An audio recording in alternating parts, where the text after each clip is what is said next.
Yes, is it visible? The Visible. screen is visible. Yes. Yes. Okay. So, Sir has already introduced me. Myself, I'm Dr. Nayanarajan Pal. I'm working as a assistant professor in the Department of CSE in Silicon University. So, we are going to discuss about NLP. Okay.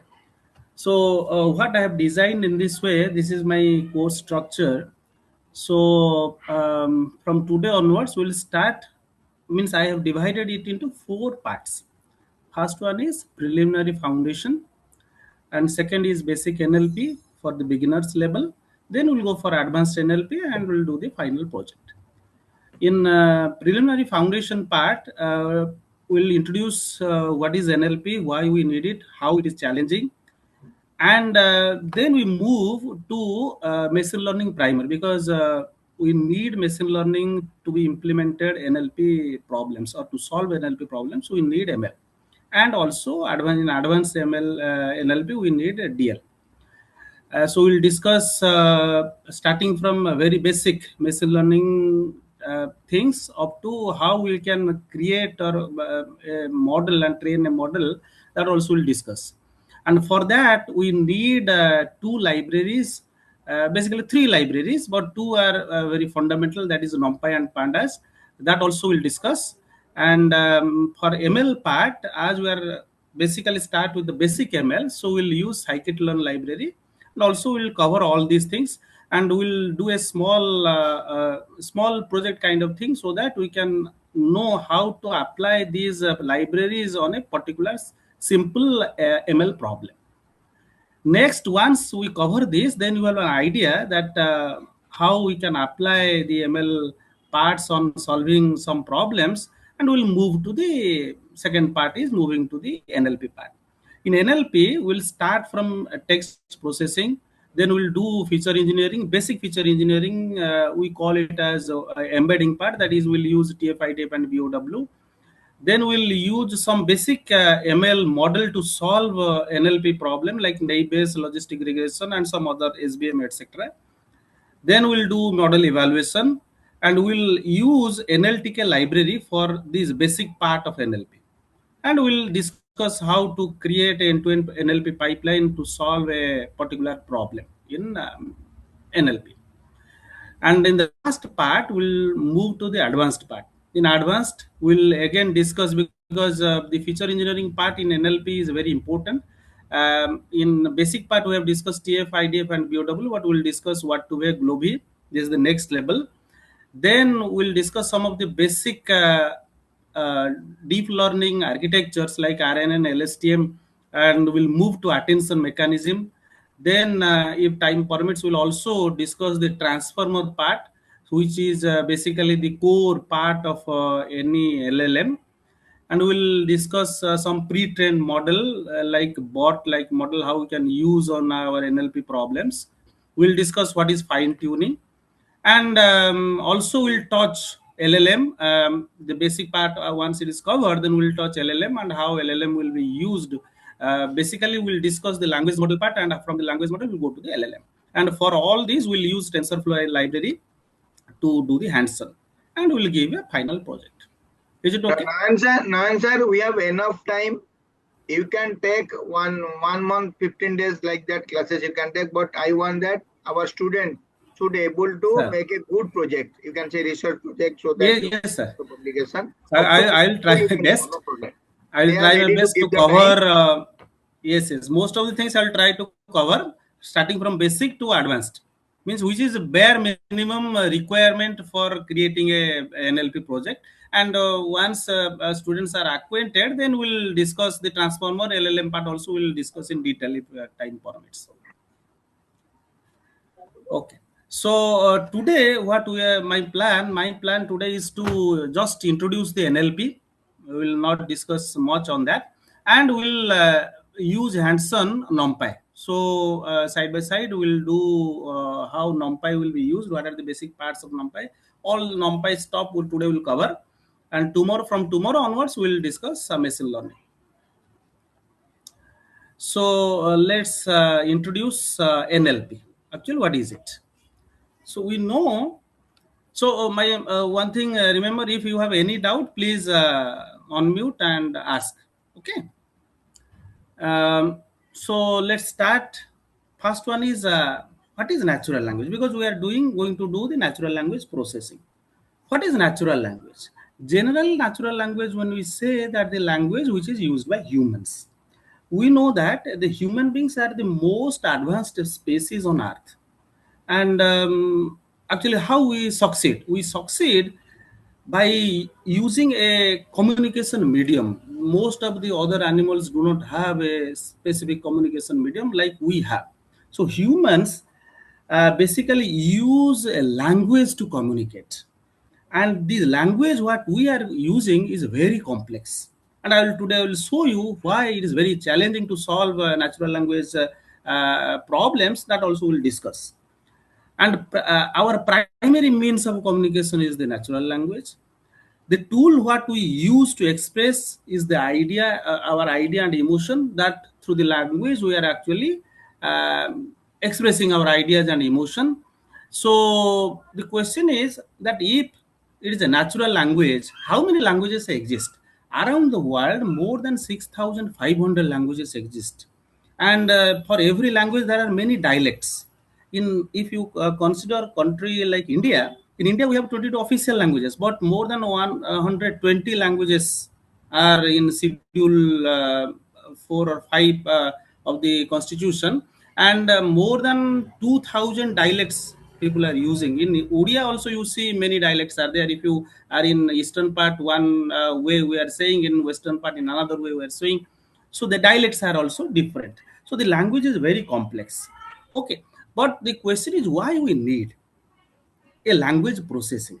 So question is that all the data what we are actually creating, the data what we are creating is not structured. From an industry survey, we get to know that around 80% data are unstructured.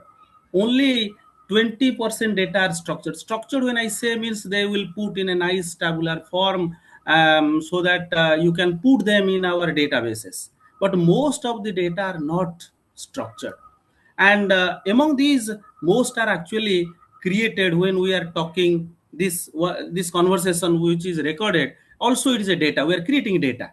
And when we are doing sending emails, we are using social media posts, anything, most of them are text. So there is a urge that how a system can actually need to solve these text problems, means problems related to text. Okay.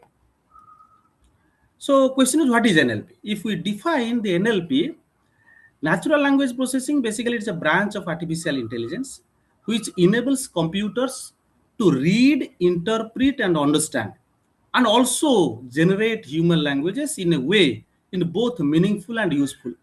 Also we can say that NLP is a study of a computational treatment of human language or natural human language. In other words, we can say how we can teach a computer to understand or generate human languages. If we can do that, then most of the work which we are doing, we can automate through the computers. And nowadays, you know that the LLMs, when it comes to picture, not only to understand, but also it generates our language. And still we have lots of things to do in this field. There is a lot much more problems which has yet not been solved that we can do. What are the actual goal? The goal, basic scientific goal for NLP is deep understanding of a broad language. Like we are understanding our language, how a computer, or we make a computer system to learn or to understand like we are understanding our language. And it is very challenging. That also we'll see. But actually, what is our engineering goal? This is the broad goal. What is the engineering goal? We may not solve the whole problem at a go. We can design, we can implement and test small system that process natural languages for some practical applications. For example, if you say we can create a translation, machine translation. Nowadays, machine translation is very much familiar. You have used Google Translate, so that you can write in one language, automatically it will be translated into another language. These small applications, and like also you have used Siri, Cortana, many such speech processing applications where you talk and automatically the system will respond. So these small applications, that was our first goal to solve. And once we go on solving these small engineering problems, then at a particular time or at a certain time in future, there will be a system which can understand the language like we are understanding. Okay. So question is, what are the reasons why we are using NLP? There are basically two main reasons for such development. One, to develop some automated tools for language processing. When I say language processing means to solve some small problems or to get a better understanding of human communication. These are the two basic reasons why we are using NLP. And we know that NLP is one of the best way that people have humanized machines and reduce the need of labor. So what we are doing, we want that will not do ourselves manually, that the computer will do for us. Let's say nowadays, if you can, you have lots of mails coming to your inbox, and you can create a LLM based agent which can read your emails, and if you program it perfectly, then also it can send automated emails or replies to the senders, without your knowledge. Means you can automate that. So these human labor, that what we are putting, small activities that can be done by these NLP. It has led to automation of speech related tasks, human interaction, how we are interacting. Let's say you want to interact with a customer support executive.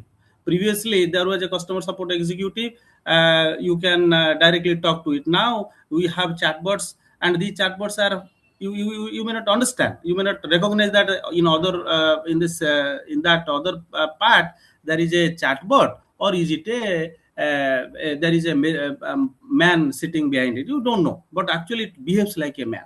So this kind of applications we can solve. And the applications include, like already we have told, that voice assistant like Siri, Cortana, Google Assistant. This kind of applications we can use for voice recognition, speech. We call it as speech to text, text to speech. That kind of stuff. Machine translation. This is very much, actually the NLP was come into picture or very famous due to this problem, machine translation. When people try to create a system which can translate one language to another language by the machine, so that actually leads many development in NLP. So this is the core problem from which NLP actually grow.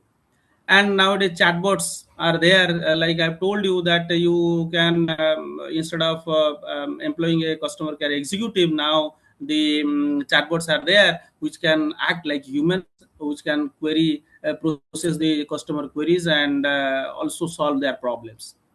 And sentiment analysis, the sentiment analysis part will do some problem on the sentiment analysis part, like mining Twitter sentiments, Facebook opinions.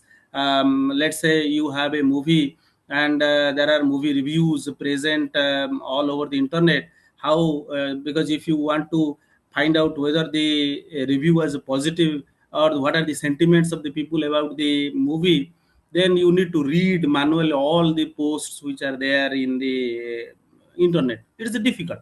So can we create an automated NLP system, or a program, or a model which can take these review statements and say how many of them are positive, how many of them are negative? Similarly, recommendation engines. Now this is very famous, that when we are querying, if you query some, let's say you want to search in your Google that I want a new phone. Automatically, when you open other websites, the phone related ads will come. So this is called recommendation engines. That is also based on your NLP, because it will use your previous search history, and what you are using, that will be used to recommend.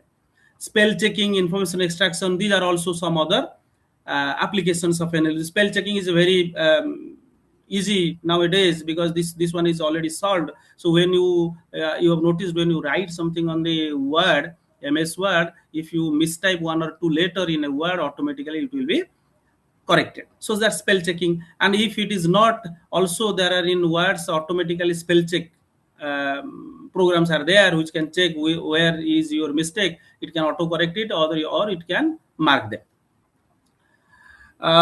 Like in Google, you have already seen auto completion. Auto completion means if you type WOLD instead of World Cup, if you mistype the WLD, so it will show you like this a suggestion that World Cup 2024 instead of OLWLD. So that auto completion is also one small problem in NLP that is has been solved.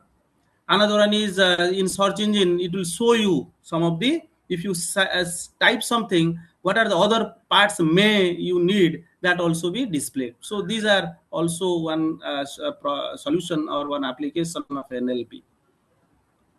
Like information extraction. So this is very common in many places. Suppose you have a unstructured data. Unstructured means always remember that this text part is unstructured. Structured means a tabular form. Suppose this is a unstructured data, a text. You want to identify the entities or main information, and you want to put in a tabular form. So this is called information extraction. Like here, New York Times. New York Times is a company. So I have created four columns. One is person, company, post, state. From this piece of text, your NLP program or system can extract the information and put them in appropriate places. So this is called information extraction. This is also one application of NLP. Many more applications are there of NLP where, and also in day-to-day life we are using, by knowing or unknowingly, we are using the many NLP applications in our day-to-day life. So NLP is very important. So that's why we need to study the basic concepts, techniques to solve these NLP problems. Other applications can be spam detection, which is already there in Gmail, that automatically if a mail coming to your inbox, automatically it will be checked whether it is a spam or not spam. If it is spam, it will go to the spam folder. If it is not spam, it will come to your inbox. So how he is checking? What is the method? So one NLP application is there, or one NLP program is there which can do that. Machine translation service on the web. Already we have discussed. Text summarization. This is another important part. So you have a big text, you want to summarize it. So text summary, that also will do some problem on this text summarization part. Question answering. So you have a document, you pose some question related to that document, and the NLP system will find out the answer from that document according to your question. Like today's the LLMs has been used for that. We call them as RAG systems. Topic modeling. Topic modeling means you have a document and you want to find out what are the topics, or according to topic you want to distribute different documents. Language modeling. Language modeling is very famous nowadays because you can create a language model which can understand many tasks, like the LLMs. LLM is nothing but a large language model. So we'll also going to discuss what is a language model. In our course also we'll discuss what is the language model, and from basic language model to the large language model, that also we'll discuss. Is there any question? Okay. So now comes to, if we make a hierarchy of easy to hard, which problems in NLP are easy, which problems are hard, you will see spell checking is very easy. But if you see an open domain conversational agent, it's very difficult problem. Open domain common conversational agent means you have a chatbot which can answer any type of query from any domain.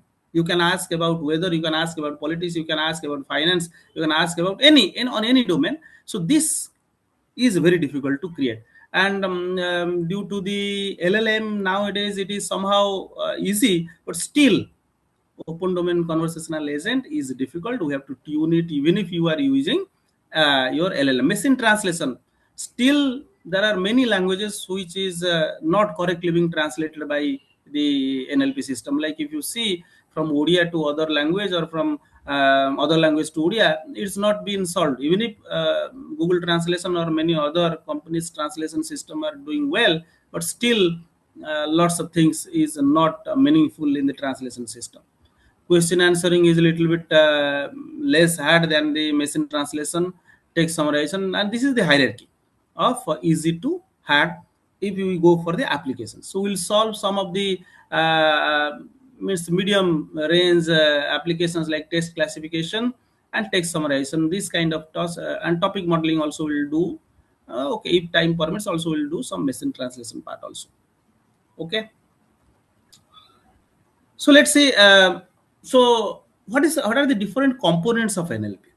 Basically, NLP, when I say, it has two basic components. One is natural language understanding, another one is natural language generation. That means I can say NLP is nothing but it is the combination of NLU and NLG. So NLU is there, NLG is there.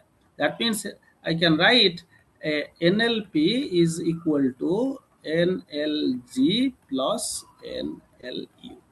So natural language generation means it can generate, like we are generating, like when we are talking, we are generating new sentences, so it can automatically. Understanding is one, understand, then only generate.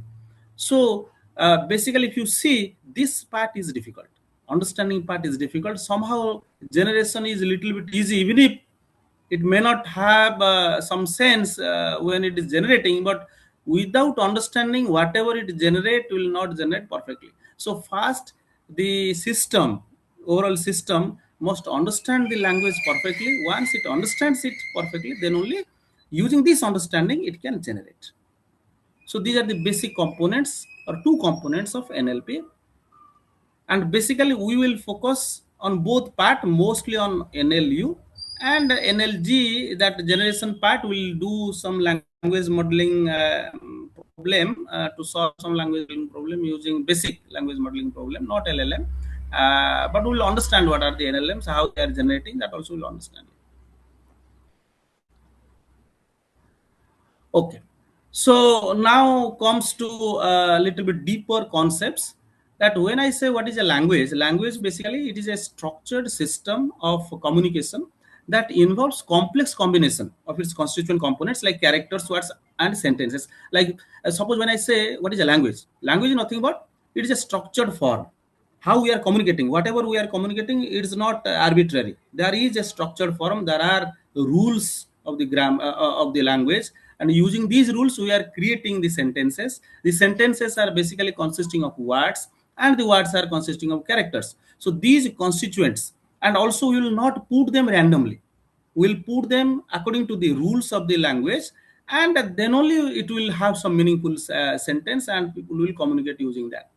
And human language is basically has four basic components. One is phoneme, another one is morphemes and lexemes, then syntax and context. This is the broadly divided into four of these components. Let's see one by one. What are they? Phonemes basically sound, the smallest units of sound of a language. So actually, the sound may not have any meaning. Like in English, we have 44 phonemes. Like here, I have mentioned that bo in a bat, ko in a cat, ko is a sound, do, of, fo, etc. These are the sounds. Like similarly, vowel sounds are a, e, o, and I, e, ig, and here consonant sounds are s, sh, like this. So these sounds basically called phonemes. So you remember this, these words are very when somebody will tell that I know NLP, these words are very important. What is phoneme, what is morpheme, etc. So phoneme are nothing but it is the smallest unit of sound in a language, and the sounds do not have meaning. May sometimes it has meaning, but generally it do not have meaning by themselves. But when they are pronounced one after another in a sequence, it will create some meaning. Okay. For example, we have 44 phonemes in English. So this is called phoneme. Like what is morpheme? This is one part. Second part of a language is called morphemes and lexemes. So what is morpheme? Morpheme is the smallest meaning bearing unit of a language. This is the meaning bearing unit. Your phoneme is not meaning bearing, it is a sound. Morpheme, when we combine two or three or four phonemes, it will become one morpheme, and the morpheme has a sound. Okay, sorry, has a meaning. So this is the smallest meaning bearing unit. Okay, if you means decompose a morpheme, you will get a phonemes, and when you combine the phonemes, it will create a morpheme. and the morpheme itself has a meaning. And the words are basically nothing but the combination of these morphemes. Like here, if you see, unbreakable. Unbreakable is a word which is a combination of three morphemes: on, then break, then able. So on, break, and able. If you somebody will tell that on do not have any meaning, actually on has meaning. On means it is negative. Break also already we know what does it mean. Able means it can. So these are called morphemes, and which is nothing but combination of some phonemes. And when we combine these morphemes, you can create one words.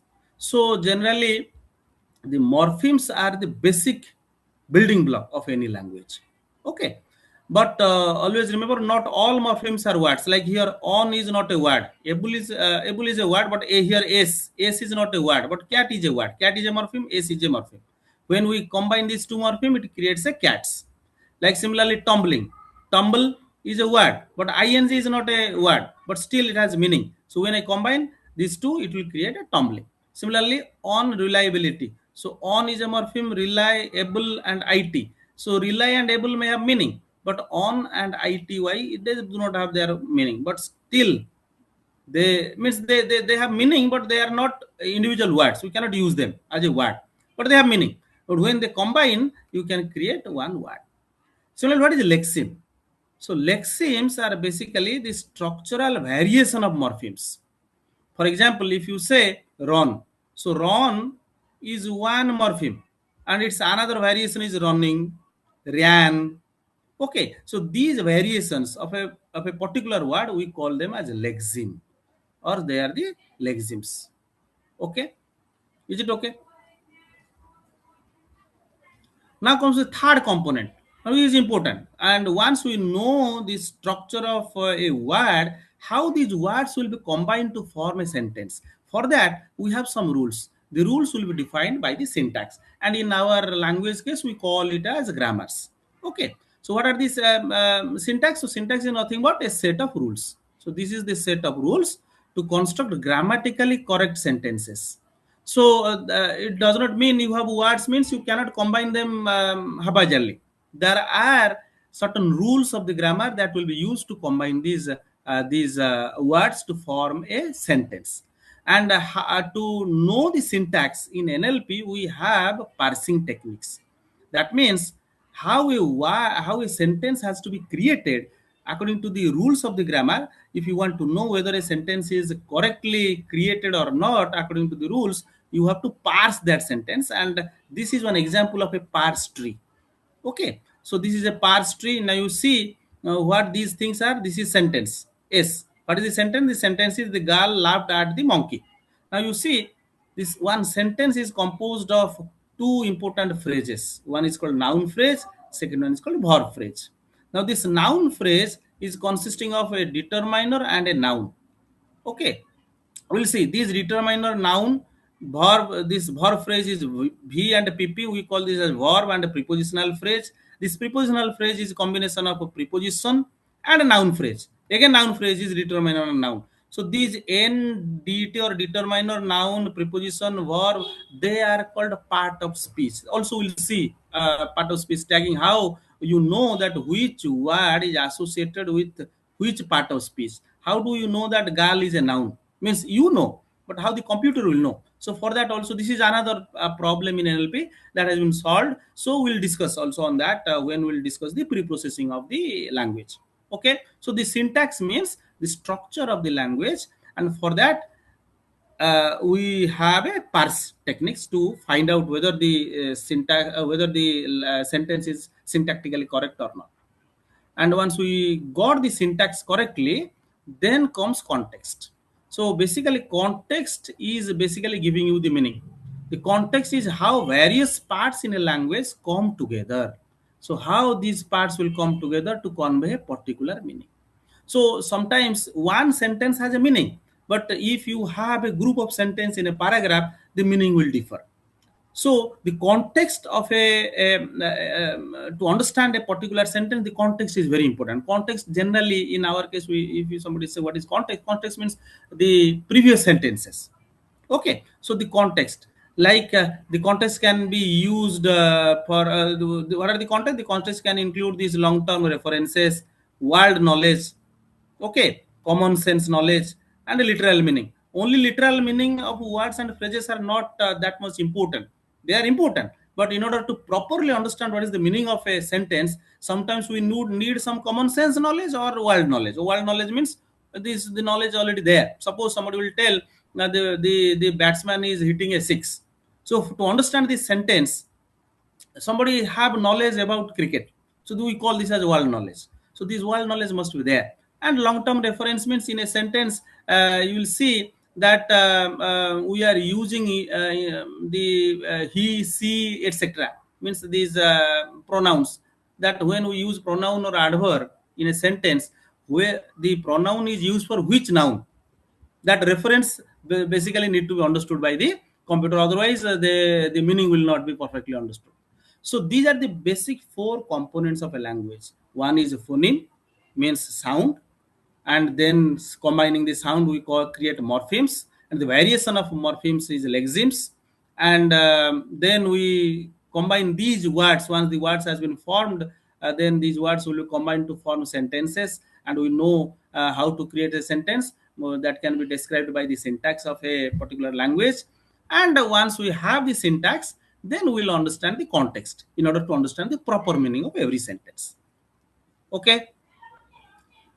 So if you see, these are the building blocks, and related to each building block, some applications are here mentioned. For example, phonemes. Phonemes is basically related to speech and sound. So for these phonemes, here speech to text or speaker identification, text to speech, these kind of applications can be used on the phonemes. Like these Cortana kind of thing or Siri kind of thing, how they are actually understanding. So their basic job is to understand the phonemes. If they can catch the phonemes correctly, then they can create a good speech to text or text to speech system. Or speaker identification means who is speaking. Okay. Then when the phonemes are combined to form words, we call them morphemes and lexemes. Some applications here also they are on this level called tokenization. We will discuss tokenization, word embedding, and POS tagging. POS tagging I have already told you that for every word, what is its part of speech, whether it is a noun, verb, adverb, preposition, what is it? Word embedding, that also we'll discuss. Word embedding means how the words will be converted into numerical form. Tokenization is required. These are the pre-processing activities that also we'll discuss when we'll start the NLP part. Syntax, in syntax part, one is parsing. How will parse a sentence to know whether that sentence is correct or not according to the grammar. And once you parse, then you can find out entities and relation, entity extraction and relation extraction. Entity extraction means the nouns present in a particular paragraph. Like already we have seen that whether it is a company name, a person's name, a place name, how will extract these information. This is called entity extraction. Relation extraction between two entities, what is the relation? That also we can extract once we know the syntactical syntax part. Okay. And in the fourth level called context, here most of the applications, broad bigger applications has been made, like summarization, topic modeling, sentiment analysis, these kind of applications. And we'll also deal with these context level to do some of these applications like sentiment analysis, summarization. We'll discuss that also. Is it okay?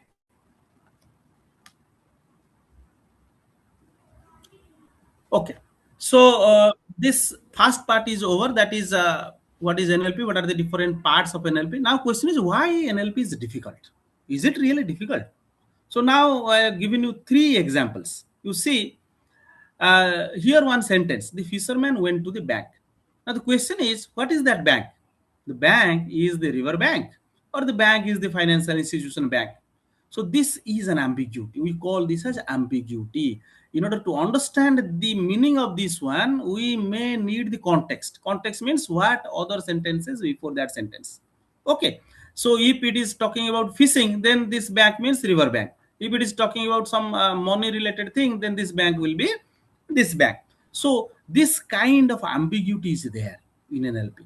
And even if sometimes human beings, if you only see this one, still you will be confused. What is that bank? Okay.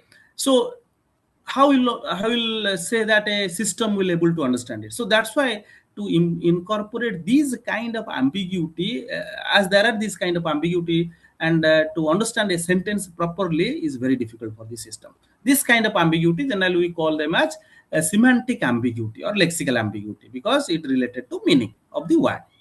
Another one is structural ambiguity, or called syntactical ambiguity. Structural ambiguity means the chicken is ready to eat. Now, if you see, if you parse it, means if you divide it, let's say I say the chicken is ready to eat. So if you parse like this, the chicken is ready. Now the chicken means this chicken is ready to eat. If you parse the chicken, then is ready to eat means the chicken. This is the chicken. Now it is ready to eat. So how you parse it, how you what is its structure? So this kind of ambiguity is called structural ambiguity, and that's why it is difficult for the NLP systems to understand the meaning of a particular sentence. Okay, so this is called parsing. If you parse it here, the chicken then is ready to eat means the related, this one is meaning this one. If the chicken is ready then to eat, that means chicken is ready, now it is started eating. Okay. Similarly, another one is reference. That I have told you, reference, we call it as pronoun ambiguity or referential ambiguity. Now you see the sentence, the boy told his father the theft, he was very upset. Now you see, when I say he, who is he? Whether he is the boy or whether he is the father or the thief. So this is difficult to understand. So this kind of ambiguity is called as preferential ambiguity, and these, due to this kind of ambiguity exist, and many other things are also there, due to this kind of ambiguity exist, so to create a foolproof NLP system is quite difficult and challenging. Okay, I'll give another example of syntactical ambiguity. Now you see a sentence here, I made her duck. Now you see, what are the meaning? There are actually 5 meanings. Try to understand. I made her duck. What does it mean? Means I made her duck. Means I am cooking a duck for her. So that is, I cooked a duck for her. That is one meaning. Or I cooked a duck belonging to her. I made her duck. Or it can be, I created artificial duck out of some clay or something else where she owns. Or it another meaning can be, I caused her to quickly lower his head. Duck means lowering his head. Or I, another one can be, I just waved a magic wand and turned her into a duck. So you see, one sentence has multiple meanings. To understand which meaning is correct, that depends on the context. If you understand the context, or if your system understand the context, then only the meaning of this one can be easily understood. Is it okay? So these are the things which makes NLP is very difficult. Basically, the ambiguity part. What, why else it is had nowadays? The Gen Z students or people, they are talking in a some different way, like CUILLTXTULBR. So you see later, later. So now if you use this kind of sentence and write it like we are writing in text, so if you want to create an NLP system which will understand it, definitely it will be difficult for it, because if you create a system, you will create on particular English language, and in English these are not the words.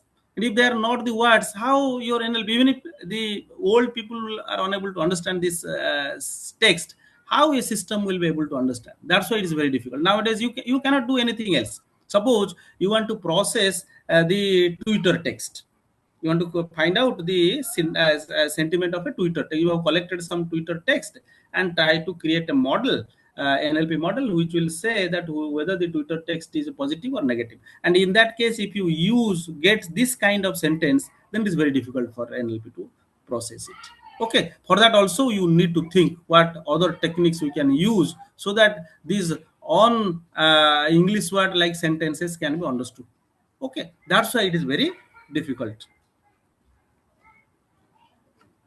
Now you see, what is the relation? So till now we have discussed what is NLP, what are the components of NLP or basic parts, 4 parts of NLP, and why it is difficult to process. And to understand the NLP, basically NLP is a part of AI. It uses ML and also it uses DL. DL is deep learning, ML is machine learning, and NLP. Previously, when there was not much more models available or algorithms available in ML and DL, people use simple AI techniques, which are rule-based techniques. Nowadays, rule-based techniques are not being used. All the NLP applications are shifted to ML or DL, and mostly nowadays it is DL, but it will still some of the applications using ML are there. So that's why we'll study from the next class. We'll study the basic ML, the ML primer that we'll discuss, and when we'll discuss the advanced NLP, at that time I will discuss some basic DL concepts. Okay, how we can create neural network, how the neural network is not very good for solving NLP problems, and what are the specific types of neural network like RNN and LSTM, how they are being used instead of simple neural network than this recurrent neural network to solve NLP problems. Also, we'll see the attention mechanism when we'll discuss the DL part, attention mechanism and the transformer also. Okay, and the LLM is based basically on this DL. But we'll in this week we'll discuss the ML, and in the beginners, the NLP for beginners part, when we start that, we'll use this ML technique first, then we'll move to the DL techniques. Is it okay? So I think this much I have to cover today, and we will. Is there any question? Yes. Let me. Nayan sir, what are the things they have to upload, or they are going to implement this thing in Google Colab? Today I will start NumPy part. Yes, yes. I will discuss NumPy that in Google Colab, because they don't have to install anything directly. They can do in Colab.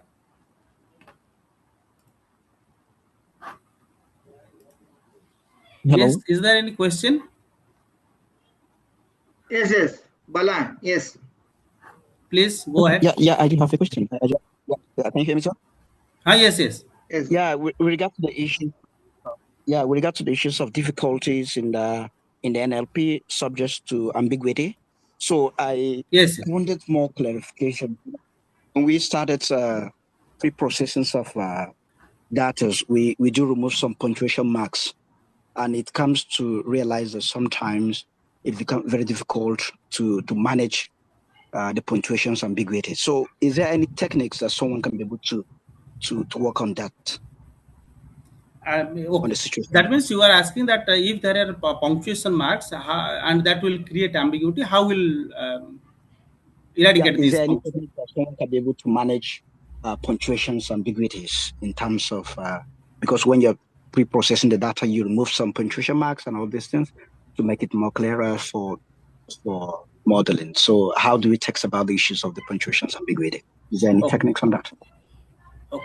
On the punctuation mark, see, when we start with that is actually your dependence on the task. If the task needs the punctuation, if the punctuation has some meaning for the task, then you can use the punctuations, and directly we can use, just a minute.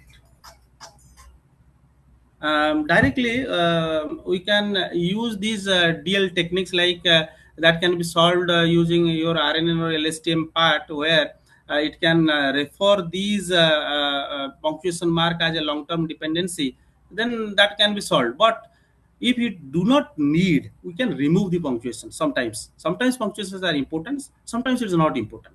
For example, let's say the dot is basically used to end a sentence. Sometimes dot is used as an abbreviation. So if the abbreviation, if you want to keep the abbreviations as it is, then you have to, you cannot remove the dot. The dot must be there. If it is not required, you need to remove the abbreviations, then you can remove it directly without doing anything. So that depends on the specific task. Okay, and we'll discuss when we'll do the pre-processing how to remove or not remove. That also will use some regular expressions, that also will discuss. Okay, am I clarified? So let me introduce Dr. Nayan. Bala is not from KIT, he's from Nigeria. Am I right, Bala? Okay. Your voice is not clear, Bala. Bala, you are not audible clearly. Yeah, can you hear me now? Okay. Hello? It is not clear. Yes. Yeah, can you hear me, sir? Yes, yes, continue. Okay, I just wanted to know if there was a difference between the natural language processing and computational linguistic. Okay, natural language processing and computational linguistic. Yes, sir. Yes, sir. Computational linguistic. Actually in computational linguistic, we will have some mathematical concepts. Means it's related to language understanding. But in our natural language processing, we are actually, there are two aspects. In natural language processing, what we are doing, we are trying to find out some important information from the language, or we use the language as to solve some small problems. Okay, but in linguistic, we have to understand the deeper concepts of the language. Okay, that is the basic difference between linguistic and your natural language processing. Okay, and we'll discuss one in one session. We'll discuss a little bit about the computational linguistic. Okay, at that time I will clarify. I think it will be more clear at that time. Okay, thank you, sir. Okay. Okay. Uh, where we need to upload and the assignments. So I'll tell actually when we'll give the assignments. Today I'll give some assignment on NumPy. You can okay. I have not thought of that. I can create a Google Classroom. In that also you can upload that. Okay. Yes. I will share the PPT. Don't Most of worry. the assignment they have to practice because Because everything is. it's you need to practice. Otherwise, one thing we can do, once you whatever Important assignment I will assignments give, also in the we can next review the important assignment, not all. Okay, but you can practice. We are going to give the assignment. whatever assignment I will give, also we'll discuss in the next class. Don't worry. Yes, yes, definitely. Okay. So I think let's break for 5 minutes. Then we'll start the NumPy part. Yes, yes. You just you can start, no problem. Just stop the Just for sharing five screen. minutes. Yes, sir.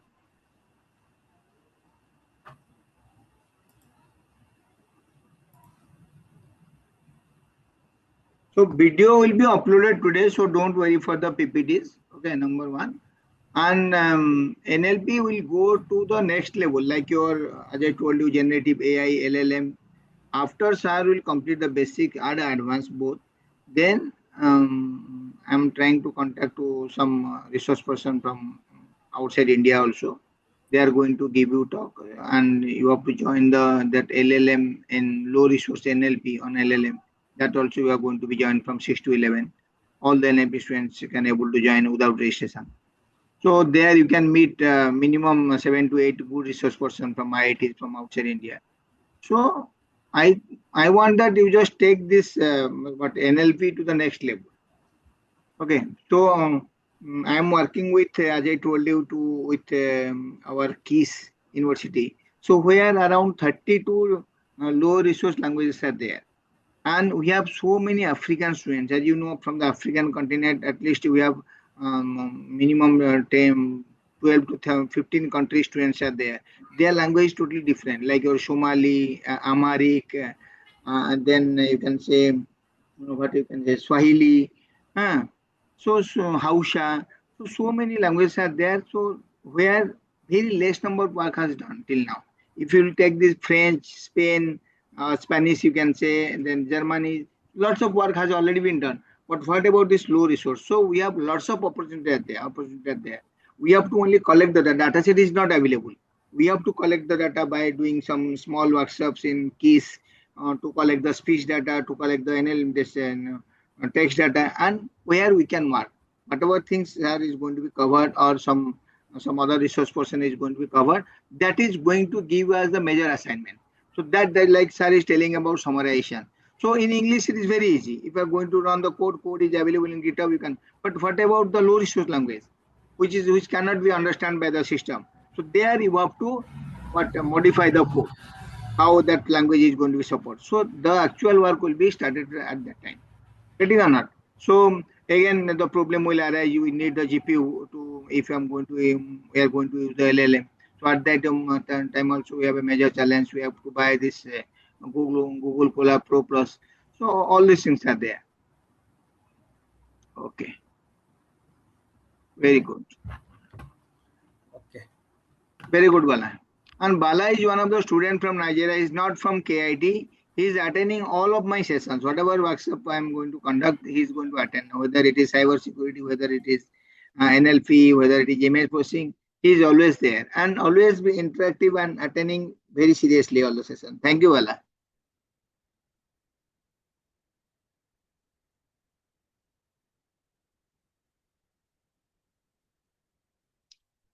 And if these things are allowed, means as I told you, machine learning in speech processing that is going to be conducted, I think from 9 to 13th. So if possible, I'll allow you all. If less number of participants will be there, definitely I'll try to allow you to attend that particular workshop. So where you can find, let me say, you can find what you can say, lots of resource person from outside, that like your from Austria resource person is there, from Finland resource person is there, and from IITs and NITs also resource person is there who is working on speech processing especially. For the speech processing, yes, definitely some signal knowledge is required, signal processing knowledge required. Still you just try to join and try to learn something so that we can implement those things. Okay, if less number of students are there, definitely I'll allow you to join that one. Okay. Okay, sir. Sir, should I Yes, yes, start? continue. Yeah. Somebody has asked NLP about NLP project. Is it group project or individual project? Once we complete, then you can do as a group project. Sir, is it the group project or it will be We'll see. individual We'll project? see. See. Just a minute, an answer. So this Okay, is okay. the you also join. Huh? I will also ask you to join also because if you will learn, then you can teach us. Yes, So yes. this is workshop is very important. I think my screen is visible to all. So this the 5 days workshop is there for our student. Those who are opted this NLP, for them it is totally free. They are going to join. So these are the resource person C from IIT Guwahati, from IIT Triple IT Dharwad, from NITs, from industry also many resource persons are there. Another resource person is going to join. I have not added the name also there. So they are the, you can say, topmost researcher in speech. Okay, you just you can visit this site. I will share with you. Fine. And you also try to join here. Huh? And about Yes. the projects, as you're telling, we'll see how many students are really interested, serious students. That means we have lots of problems. 500, 600 problems are there with me. As I told you, we have around 65 to 70 different languages students are available. So if we are going to collect the data text-wise or speech-wise, then we can do many projects. So we'll see at that time. First, we'll group it because it's very difficult to manage if I'm going to give the individual projects. So we'll see that one later. Okay, don't worry. First, learn, do the assignments. Assignment will be discussed. Then we'll see. And definitely, Nayan sir will be there with me always, who is going to help you Yes. on. So don't worry about the projects now. Just focus on the assignment and whatever things covered now. Okay, Nayan sir, over to you. Okay. Sir, So, yes. okay. Yes. Sir, I have posted a question. If you kindly can answer.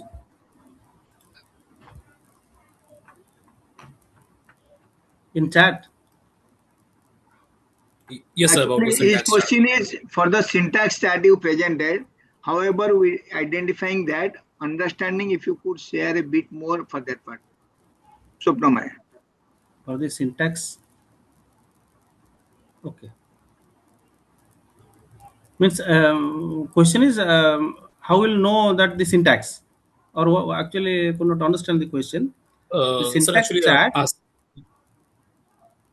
Yes, yes, sir, yes. for the Please. question, I was asking that how are we going to identify, like we divided and subdivided the syntax into different parts? How are we Parts. actually doing that? Yes, sir. How actually we are doing that. Oh, See, when I presented that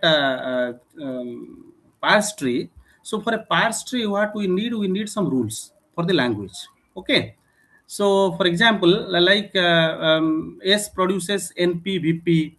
Okay, so that context-free grammar, are you aware of that context-free grammar, CFG? So Not so. this CFG, actually the context-free grammar is being used here. So when we want to parse a particular tree, we have to provide the rules for the language. Okay, the rules are basically in CFG format. So whatever rules you have, you use that rule to parse the tree, or to parse the sentence to create the tree. So if when I say that you have to parse from particular part, that this will be one noun phrase, this will be another verb phrase. If that rule is not there, the sentence is not making a noun phrase and verb phrase, then you cannot apply that rule. So sometimes what happens, now I can show you one or two examples where the rules will have in such a way that one sentence can have multiple parse trees. Okay, so just a minute, let me show you one such example, then it will be clear, I think. Just a minute.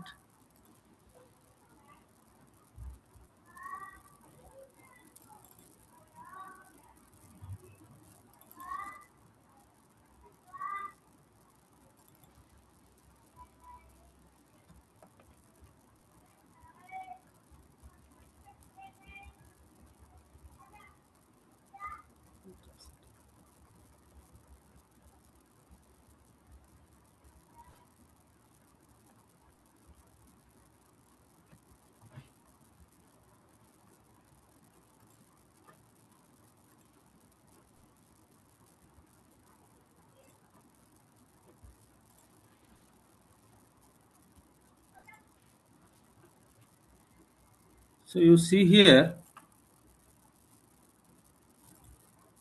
so this is a particular grammar. Okay, so now you see, if I want to find out the parts tree for paint the door with the hole. Okay, so this, let's say this is a sentence, and these are the grammatical rules for that language. So these are this, actually this structure is called your CFG. So sentence produces a verb phrase, noun phrase is produced by determiner, noun, and pp. So now if you use it, actually this sentence can have two parts trees. That means there are two parts. This is one. S produces VP, then VP is composed of verb and NP, then NP is determinant, noun, and PP, and like this. Similarly, here the same, S is VP, but here VP is verb NP, but here VP is VP and PP, because we have two rules. VP can be composed of verb and NP, VP can be composed of VP and PP. You see, there are two rules for verb phrase. Now, if you apply these two rules, now it has two different parts. It means their meaning is different. So from this, we can know that from where we will divide the whole means sentence. So depending on that part, it meaning will be differ. Am I clear? Is it okay? Yes, sir. So Huh. likely, if we have a sentence, we could possibly have a multiple number of parsing trees. Parts, yes, yes, multiple number of parts tree. So that means, now question is, if you have multiple number of parts tree, then what will the meaning? Which meaning the computer will take?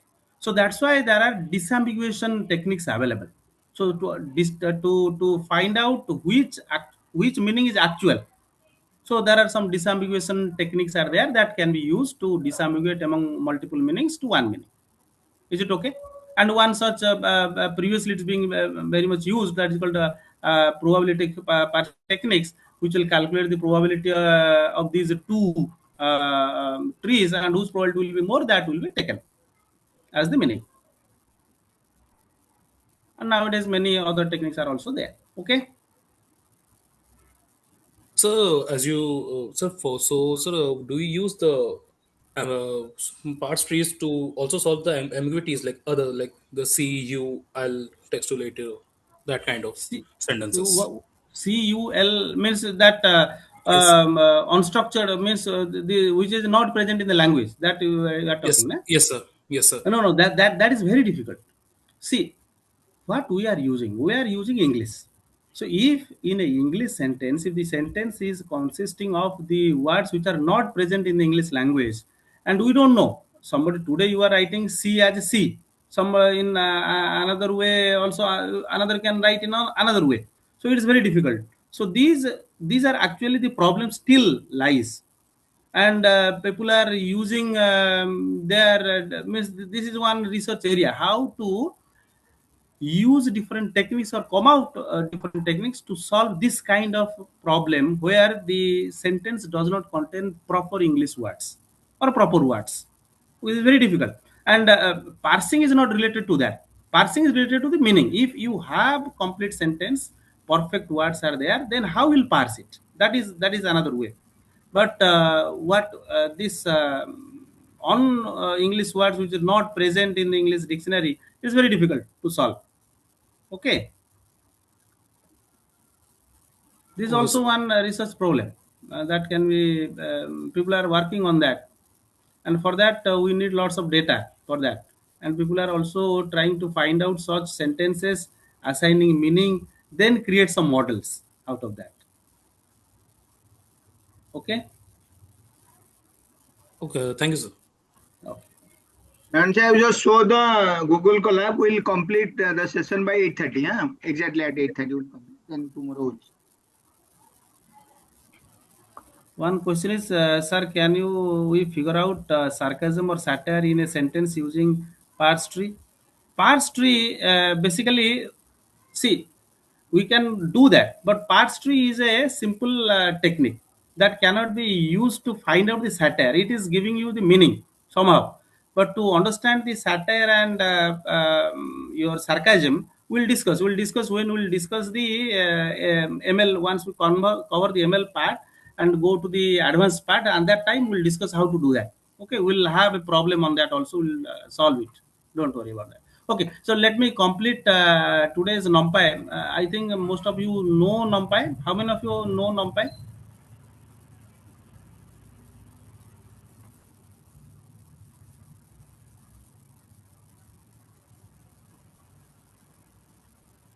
Okay.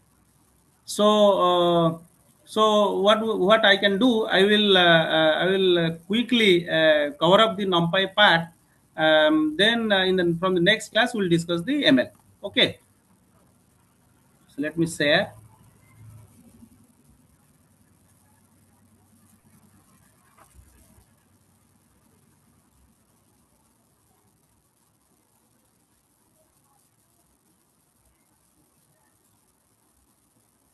Yes, is it visible? Yes, sir. Okay. So if you want to do, you can use Google Colab. It will be very easy to do that. You don't have to install anything. So my preference is everybody use Google Colab. Okay. So let's do that. What is NumPy? Basically, NumPy is nothing but it's a numerical Python. So it's an open source Python library which is basically used to perform various mathematical and scientific tasks. So it deals with arrays, and efficiently it deals with arrays, because we know that in our ML part or DL part, we are basically working on the matrices. So to effectively use matrices, we have to use NumPy. Okay. So question is how to install NumPy. So there is a command called pip install NumPy. You can use that to install it. In my case, it's already there. So if it is not there, you can install it by using this command. Now, first thing, how to import. So, basic thing to import any library in Python, we have to use import, then NumPy, and give an alias. Alias is here I am giving NP. You can give any alias, and generally NP is given. Now, let's see what is an array. So, here the array, already we know from other languages, array is nothing but a continuous collection of values present in a continuous memory location, starting with index 0, and it is increasing towards the last index. So this is an array, 1D array. Similarly, what is 2D array? So 2D array is, there are length and breadth, means there are rows and columns, and in 3D array we have length, breadth, and width, means rows, column, and we have another dimension, the height dimension. Okay, how to create, and these arrays that we will discuss. Basically, what is the difference between Python list and NumPy array? So Python list and NumPy array, the basic difference is that in Python list you can use different types of data. Okay, it's a mixed kind of data, but in NumPy array you cannot use. It's always homogeneous data. If you are using a creating a numpy array for integers, all values for that numpy array must be integer. So if it is a float, all value will be float. But in list, you can mix up different values. Okay. Question is why we are using numpy array instead of list? Because numpy array are faster. So they use fixed memory to store, whereas list do not have fixed memory. That's why it is faster. And they, due to this fastness, basically in ML, NumPy was very popular or is popular. So how to create numpy array? Already these things you have discussed. This is a single value. We call it as 0D tensor. The shape is only a value, scalar value. So the dimension is 0. It's a vector. Vector means either it is a row vector or a column vector. So here it is called 1D tensor, and matrix is a row and column. It is 2D tensor, and in 3D tensor it is a collection of matrices. Okay. So question is how to create. So to create a numpy array, we'll use np.array. This np.array is being used to convert any list or any tuple to a numpy array. So here I have created a list. List is 327, and to convert this list to a array, just pass this list to this np.array function. And I also you can pass the data type. Here I am passing np.int16, means it will be converted to integer 16. Or directly also you can use np.array, pass the, instead of the variable, you can directly pass the list here also, and the second argument is data type. So if you run, it creates this array. Okay. And here it is float, that's why it is 3 dot. Here it is integer, so it is only 3 to 7. Similarly, to create multi-dimensional array, you can pass a multi-dimensional list. Like here, I am passing 1, 2, 3. This is a list of two-dimensional list, and I pass the same two-dimensional list to np.array. Like here, this list m is the variable I am passing, and data type is np.int16. So it will create a two-dimensional array. You see, there are two brackets. Just you see, this is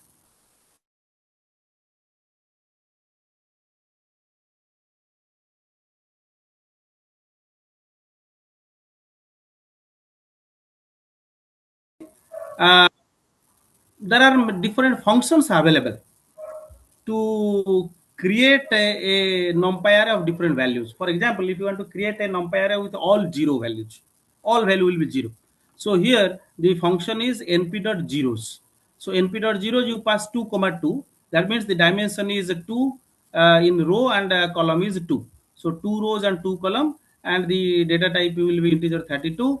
When you run it, it will create a 2 by 2 array or matrix with all values are 0. So whenever you need to create this, you can initialize using this np.zeros. Similarly, you can create all values as ones. So the function is np.ones. You pass the dimension 1 comma 2. So it will be 1 dot this is a two-dimensional array. You see the dimension is 2 because there are two brackets. Okay. So, now you can also create a array with all values same as a constant. Means let's say I want to create a 2 by 2 array with all values as 7. So to do that, I have a function, or in np it has a function called np.full. You just pass the dimension within 2 comma 2 here, and the 7 the value what you want to put. So if you run it, it will create a 2D array of all values 7. Okay. Similarly, creating an array with start value and end value. Like you see, there is a function called linspace. So what it will do? It will, you just give a range. The range is 0 to 10, and the space between any two number is 5. So it will create an array with 5 values, where sorry, with yes, 5 values, like 0 to 10. So this is 0, 2.5, 5, 7.5, 10. Means it's not 5 values, rather it will have step value 5. First is 0, then 2.5, 5, and this one. Similarly, creating, this is another way to create using a range function. NP range, it will start with 1, end with 10, and step is 1. So 1, 2, 3 means 1, 1. If you change it, let's make it 2. So it will be 1, 3, 5, 7, and 9. Okay. Similarly, array filled with random values. So there are different random functions available like np.random.random, and you just pass these dimension. It will create 2 by 2 random numbers, 2 by 2 array with random values. Okay. Similarly, if you want to create random integers, so this is between 0 and 1. All the values are between 0 and 1. If you want to create random integers, so it will start with 10, go up to 100, and there are 7 values. I want 7 values, so it will create random 7 values between 10 and 100. Okay, and we use np.random.randint function. Similarly, np.random.randn is 10. So here also it will create 10 values where it will get these values from the normal distribution. Normal distribution means the mean will be 0, variance will be 1. Okay. This is another one to create an identity matrix. So directly you can create an identity matrix by using np.I function. So this np.I, you just pass always it is a square matrix. That's why you just pass one value. If you pass 3, it will be 3 by 3. If you pass 2, it will be 2 by 2. So here the diagonal values are 1 and the rest values are 0. So this is np.I. Okay. Now creating arrays from existing data. How will create array from existing data?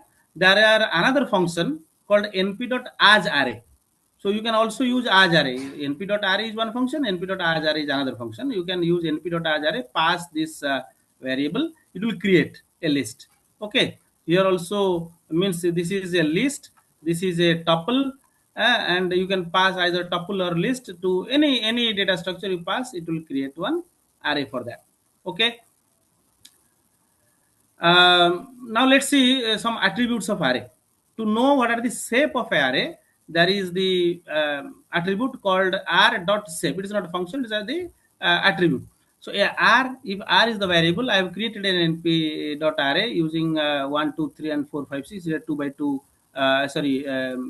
2 by 3 array, and its array shape. You see here it is returning 2, 3. So it is a 2D array of 2 rows and 3 columns. Here also, to change the shape, this is to find out the shape, r.shape, dot shape method, dot shape attribute. So to change, there are two ways we can change it. Directly you can add a tuple to a dot shape. Here you see there are 6 elements, 2 rows and 3 columns. If I want to convert them into 3 rows and 2 columns, means reshape it or resize it, you can do it like this also. A dot shape equal to just pass the new shape. And this is one way. Another way is that you can use a reshape function. A dot reshape, you pass 3, 2, and keep in mind that the number of element must support this reshaping, otherwise it will not going to happen. Okay, so it will create this 2 by 3 array is now created 3 by 2, 3 by 2 array. Okay, so reshape function is there. Similarly, then another attribute is dot size, to find out how many elements are there, total number of elements in an array. So just use dot size attribute, that will give you the total number of elements present in an array. Another one is just I'm quickly going through it so that otherwise it will take time. Another item size. So the item size, this will give you the number of bytes per element. For every element, how many bytes in memory it is being used, that will give you a dot item size attribute. Okay, so a, it is a 2D array, and I am using a dot item size. So it will give you each element is taking how much byte in memory. Okay, this one is ndim. Ndim will also give you the dimension. So there are basically these two attributes is very important. One is dot shape, another one is dot ndim. So dot shape will give you the dimension, the size. Here dot ndim will give you number of dimensions. So here it is 2 because it is a 2D array. So it is 2. Okay. If it is a 3D array, it will give you 3. If it is a 1D array, it will give you 1. Okay. Another one is to know the type of array. What type of array? Whether it is a ND array or a NumPy array or what type of array it is. So there is a function called type. You just pass the array, so it will give you the type of array. Data type, to know the data type of array, the attribute is d type, r dot d type. So the array name dot d type will give you the what type of data is being used in that array. That will be the return. And number of bytes, total number of bytes the array takes, just use a dot n bytes. So a dot n bytes, it will take 48 bytes. So because here each one is 8 byte, and there are 6 elements, so it is 48 bytes. So this is the basic NumPy array creation and some of the attributes. Now this is important, called indexing and slicing. How to access each element or a portion of the element, how to slice. So this is similar to your list. So for example, let's say I create an array np.array 10. So there are 10 elements from 0 to 9. It is a 1D array. And if I want to find out the seventh element, so use the index 7. So this is 7 means it will give you eighth element. R 7 means because the index starts with 0. Also you can use negative index. Minus 3 means from the last, and you see here R 7. 7 means this is index 0, 1, 2, 3, 4, 5, 6, 7. So in 7, in position or index 7, the value is 7, so it is returning 7. If I use minus 3 means you will go from the backward. So this index, the last one's index is minus 1, then minus 2, then minus 3. So it is also giving the same 7. Okay. And if you want to slice 0 to 5, 0 colon 5, what does it mean? That means I need a part of the array which will start from 0 and end at 5 minus 1, that is 4. So 0 to 4, all values present in index 0 to 4 will be written. So here you see 0, this is index 0, this is 1, 2, 3, 4. So it will return 0 to 4, 0, 1, 2, 3, 4. Okay. Also you can use a negative index here also, that is 0 minus 4, 0 colon minus 4 means it will start with 0, go up to minus 4. Minus 4 means this is minus 1, minus 2, minus 3, this is minus 4, means 1 less than the minus 4, that is it will go to 0 to 5. So you see this is 0 to 5. Similarly, you can also use both are minus, minus 4 colon minus 1. It will start with minus 4 and go up to minus 1 less 1. So here this is minus 1 is 9, so it will go up to 8. And it is start with minus 4. So this is minus 1, minus 2, minus 3, minus 4 means it will start with 6, go up to 8. Okay, so this is called slicing. You can use that also. This part same, you can use 2 to 5 or minus 8 to minus 5 using negative index. Okay, you can slice it. Now just see. Okay, if you want to slice specific element, so specific element you want to find out, just put their index. So here x, you use np.take function, pass the array, then pass their index, which index value you want. So 0, 3 and 4, this is 0 is 11, 1, 2, 3 is 14, 4 is 15, so 11, 14 and 15. So this is take function that we are using. Sometimes you will omit the index. So if you omit, you will start, if it is the first part is omitting, that means you will start with 0. If the last part is omitting, it will go up to last. So you see here, this is the array. Array is 0 to 10 because I am using a range function to create an array. So it is nothing colon 5 means the first part is nothing.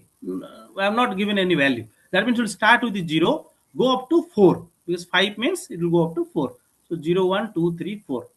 Similarly, example 2, it will start with 5, go up to end. End means last. So 5, 6, 7, 8, 9 because last element is a 9. And this one, you see there are two column means I will start with 0, end with the 10, but I will take two step. So this 2 is step. So what it will do, it will take 0, then 2 step is 2, then 2 step is 4, then 6, then 8. After 2 step it will be 10, there is no 10, so it will stop. So it will return this. Okay. Now slicing a multi-dimensional array. So this is 1D array. Now for multi-dimensional array means, let's say it is a 2D array which has 3 rows and 3 columns. So this is 1, 2, 3, 3, 4, 5, 4, 5, 6.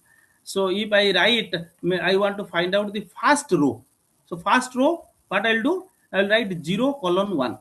So 0 colon 1 means it will give you the first row. So like this one, 1, 2, 3, this one. Okay. So first one is printing this array. This is the array. Next, this print is 0 to 1 means it will give you the first row. Okay. Slicing two rows. If you want to slice two rows, so we'll start means one column, don't pass anything. So what it will give you? It will give you two rows. Okay, so this is 3 4 5. You see 3 4 5 and 4 5 6. Similarly, if you slice three rows and first column, so for this is for row, so row is 0 to 3. Okay, and column is 0 to 1. So there will be three rows and one column. Similarly, you can use 1 to 1 2 means it will start with only one row and one column. So one row, one column. This one will be given like this. Okay. So this is called slicing. Okay, this is important. So try to understand this one, axis operation. So suppose I have created an array. Let's say NP array is a 2D array, 2 by 2 array it is, or 2 by 2 matrix. Now when I print it X, you see it will print 1 2 3 4. It is a 2D array. Now what I'm doing, I try to sum across means sum all elements. What are the available elements present? So for that I have a function in NP, that is np.sum. You pass the array X, so it will add all the elements and give you the sum, that is 1 plus 2 plus 3 plus 4. So 10 is coming. Now if I want to sum across rows, so for that I have to use axis. So generally zero axis, zero means row, one means column. But try to understand this one, because you see is axis is 0. So sum across rows. So sum across rows means it is the, see, this is row, this is first row, this is second row. In first row I have 1 2, in second row I have 3 4. But when I say sum across rows, so it will take the first row of the first means first row and the second row. So this is first row is 1, and from the second row it is 3, so it will 1 plus 3. And here similarly from first row it is 2, and from second row it is 4, so 2 plus 4 will 6. So that's why it is giving 4 and 6. Okay, it seems like column, but actually it's not column. It is across rows. So 0 means across rows. Similarly, axis equal to 1 means it is across column. So across column means it will 1 plus 2, it will give you the first column of the first row, and the second the first element of the first column, the second element of the second column, sorry, first element of the second column. Similarly, the second element of the first column and the second element of the second column. So this will be added. It will give you 1 plus 2 is 3, 3 plus 4 is 7. So this is axis. So axis 0 means across row, axis 1 means across column. Okay. Similarly, if I want to find out mean max, if you, there is a function called mean and dot max, it will give you the minimum value and maximum value. So if you directly use x dot mean, so it will give you mean value across all the array and max value across all the array. So you see this will give you 1 because this is the minimum among all the elements present in that matrix, and 6 is the maximum. But if you want to find out in row what is in across row, what is minimum, in across row what is in across column what is minimum, so I use axis equal to 0, axis equal to 1. So x dot mean axis equal to 0 means you see across row what are minimum. So here across row means you see, and the value is 1 2 3, then second row is 4 5 6. So in first row is 1 2 and 3, in second row it is 4 5 6. So across row what is minimum? So in first 1 4 it is 1, 2 5 it is 2, 3 6 it is 3. So it is 1 2 3. So across column means you will use 1 4, it is means 1 2 3 it is 1, 4 5 6 it is 4. So across column is this, across row is this. So it is giving 1 4, and it is giving in axis 0 it is giving 1 2 3. Okay, so this axis. So I think Nan sir, I think we'll stop here. Okay, sir. So and just give them the link from where they can read more about the NumPy. Okay, I will provide you the link. In last, I have some questions. You just go through it. I have some questions. So try to solve this. There are 10 questions I have. So try to solve this. Then we'll discuss. You just send to me, or I will add you in that WhatsApp group so that I can give them, so that they can practice. Okay, I am sending to you, sir. So you can provide yes. them. So just I'm sending the link. I'm sharing to everybody so that they will all get. Okay. Yes, yes. Just give the access to all so that all can access. You just send me Yes, this sir. Yes, collab sir. link. Collab link. I'll send you the collab link, and then you can share them. Yes, yes. Is there any question on this part? Yes. So the access part, can you explain it again? Which one? Axis. Yes. Okay. Okay. Let me. So that axis actually little bit. It's not that much difficult. It's tricky. So it actually we are using It will across. So be if you just remember the practice. across You part, just take different examples, fine, or like your 2 rows, 3 rows, and different columns. Once you practice that one, then it will be understandable what is exactly going on. Yeah, you just see when I say across means you just see every row their element. If I when I say across column means every column and their element. So in this way, if you understand, it will be easier for you. Otherwise, we will discuss a little bit more tomorrow. Okay. so tomorrow same time, huh? Tomorrow Yes, same sir. time at 7 o'clock. 7 to 8:30 will continue. So 45 minutes Okay. theory sir will tell, and next 45 minutes this thing. So Yes. once Yes. we'll start the NLP, sir is going to tell about the NLP implementation. Once Now I the basic. complete these primer parts, then we'll discuss NLP. Okay. If you have any doubt, just ask me. Okay. Okay, then I think I should stop here because. Yes, sir. Okay, thank you, Nayan sir. Okay, if Thank you, any sir. doubt, Thank you you, can sir. just post me in WhatsApp so that I communicate to the sir. And sir will share the this link, Google Colab link. I will share it with you. Sir, give the permission also. Huh? Yes, yes. I'll give you. I'll send you to you so that you can share them. Okay. Thank you. Same time Thank again. you, We'll sir. meet tomorrow. Yes, sir. Thank you, sir. Thank